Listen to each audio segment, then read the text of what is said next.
किसी ज़माने में आपके परम मित्र रहे थे, ऐसी खबरें आ रही हैं, हालांकि आपने पहले तो डिनायल किया था उस सीक्रेट मीटिंग के बारे में, लेकिन इन दोनों उस तरह की खबरें आ रही हैं कि उद्धव जी को अपनी गलती का एहसास हुआ, उसके बाद कुछ बात हुई, बंद कमरों में मुलाकात हुई। देखिए, मैं बहुत बहुत साफ शब्दों में कहता हूँ, और आप ये रिकॉर्ड करके रख लीजिए, रिकॉर्ड करके, क्योंकि कई बार राजनीति में सीक्रेट मीटिंग्स वगैरह होती है, नहीं होती ऐसा नहीं है, फिर ये रिकॉर्ड करके रख दीजिए कि जब से ये नई सरकार बनी तब से लेकर आज तक उद्धव जी के साथ मेरी 1-to-1 कभी मीटिंग नहीं हुई, सीक्रेट नहीं, ओपन नहीं, कभी नहीं। हाँ, अगर किसी कार्यक्रम में एक हाथ दूसरे आमने सामने आ गए हो या एक हारे फंक्शन में शादी वादी में आमने सामने आ गए हो, नमस्कार हुआ, इससे ज़्यादा उद्धव जी के साथ मेरी कभी बातचीत भी नहीं। अभी उद्धव जी को ऐसा लग नहीं रहा है कि अगर सत्ता में मान लीजिए बारगी कि अगर वो आते भी हैं तो मुख्यमंत्री पद श्योर शॉट नहीं है, और जिसकी वजह से ही वो 30 साल पुरानी दोस्ती छोड़कर गए थे, तो चुनाव के बाद कुछ नए समीकरण, कुछ नई दोस्तियां, कुछ पुरानी दोस्ती रिवैम्प होने के चांसेस? देखिए, अब मैं 5 साल के मेरे एक्सपीरियंस से ये तो कहना चाहता हूँ कि राजनीति में असंभव कुछ नहीं है, लेकिन आज ये संभव भी नहीं है। ऐसा क्या हो गया? मैं बोल रहा हूँ नहीं है संभव। रिश्ते इतने खराब हो चुके हैं। नहीं, रिश्तों का सवाल नहीं होता, ये रिश्तों का विषय ही नहीं है। देखिए, आज भी आमने सामने आ जाएंगे तो एक दूसरे को नमस्कार करेंगे, हम बात नहीं कर सकते ऐसी स्थिति नहीं है, और कोई कह दे तो साथ में बैठ के चाय भी पी लेंगे, वो प्रॉब्लम नहीं है। लेकिन आज ये असंभव है, हम दूसरे मार्ग पर चले गए, हमारे रास्ते अलग हो चुके हैं। जब आइडियोलॉजिकली जो लोग डिफरेंस रखते हैं उनको साथ ला सकते हैं, तो फिर जिनसे आइडियोलॉजी मिलती है, जो नेचुरल लाइंस थे, वो भी साथ आ सकते हैं ज़रूरत पड़ने पर। उन्होंने तो छोड़ दी ना आइडियोलॉजी, रखी कहाँ? आइडियोलॉजी तो छोड़ दी।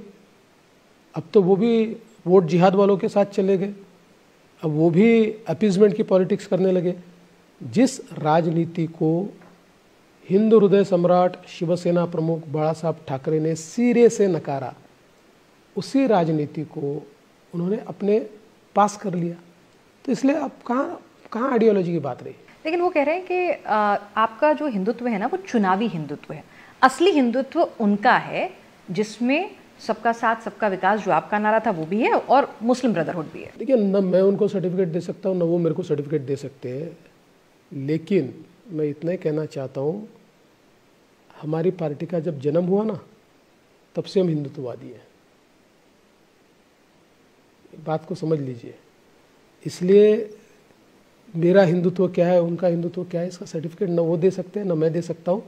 मैं इतना ही कहना चाहता हूँ कि उनका हिंदुत्व जो भी होगा, आज जो वो कर रहे हैं, उसको हिंदुत्व नहीं कहा जा सकता। लेकिन क्या अगर मुस्लिमों को साथ लें, उनकी टोपी पहन लें, उनसे बातचीत करें, उनसे मुलाकात करें, तो क्या हिंदुत्व कमजोर? ना, बिल्कुल नहीं, लेकिन अपीजमेंट करें, उलेमाओं की 17 मांगों को मंजूर करें। 2012 से 2024 तक जिन्होंने दंगे किए वो केवल मुसलमान हैं, इसलिए उनके ऊपर जो दंगों के चार्जेस लगे वो सिरे से पीछे ले लिए जाए, इस प्रकार की मांग को मंजूर करे। ये कौन सा हिंदुत्व है? मैं सवाल पूछना चाहता हूँ, बताइए आप। उद्धव जी से हम जब ये सवाल जरूर रखेंगे, लेकिन आदित्य ठाकरे एक बात कह रहे हैं, वो कह रहे हैं जिन लोगों ने हमें धोखा दिया ना, वो बहुत नाराज है, बहुत एग्रेसिव है, कह रहे हैं उन्हें बर्फ की सिल्लियों पर लिटाएंगे। ठीक है, आदित्य जी यंग पॉलिटिशियन है, युवा लोगों में गर्मी होती है थोड़ी, कभी कभी हम भी एक ज़माने में, यानी अभी मैं बुढ़ा नहीं हुआ, क्योंकि जब तक राहुल गांधी यंग रहेंगे, मैं उनसे छोटा ही हूँ, तब तक मैं भी यंग हूँ, लेकिन तब तक आप भी युवा नहीं। लेकिन मैं भी 20 साल पहले का जब देवेंद्र फडणवीस देखता हूँ तो गर्मी ज़्यादा होती है। ये बताइए, शरद पवार कह रहे हैं कि आपको ना सिर्फ तोड़फोड़ की राजनीति करना आता है, पार्टियां तोड़ना आता है, आप उसमें अव्वल हैं। देखिए, तो कोई एक मिनट एग्जैक्ट सेंटेंस भी पढ़ देती हूँ, आपके लिए बोला है पार्टी बनाने के लिए अकल लगती है, पार्टी तोड़ने फोड़ने में नहीं लगती है। शरद पवार जी को इसका ज़्यादा एक्सपीरियंस है ना। पार्टियां तोड़ने के मामले में अगर कोई महागुरु होगा तो शरद पवार जी है। उनकी जिंदगी पार्टियां तोड़ने में गई। अरे भाई, शरद पवार जी सबसे पहले मुख्यमंत्री कैसे बने? कोई चुनकर आए थे क्या? हम तो चुनकर आए थे, हमारे साथ तो धोखा हुआ। लेकिन शरद पवार जी तो जिस पार्टी में चुनकर आए थे और जिन्होंने उनको नेता बनाया, ऐसे लोगों को पीछे से एक प्रकार से धोखा देकर और मुख्यमंत्री बन गए। और पवार साहब ने कितनी बार पार्टी तोड़ी?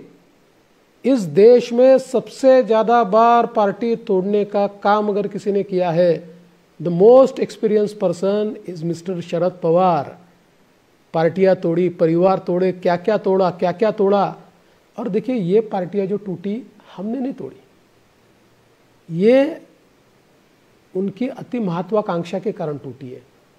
अगर उद्धव जी उनकी पार्टी के कद्दावर नेता और आज के मुख्यमंत्री एकनाथ शिंदे जी को अकोमोडेट कर लेते और उनको काट कर आदित्य को सामने लाने का प्रयास नहीं करते, उनकी पार्टी टूटती नहीं। पार्टी ऐसे नहीं टूटती। या शरद पवार जी सुप्रिया ताई के लिए 25-30 साल से जो पार्टी चलाते थे, ऐसे अजित पवार के कद को रोज काटना शुरू नहीं करते तो पार्टी उनके लिए टूटती। अरे भाई, गिरेबान में झांक कर देखिए पार्टियां क्यों टूटी।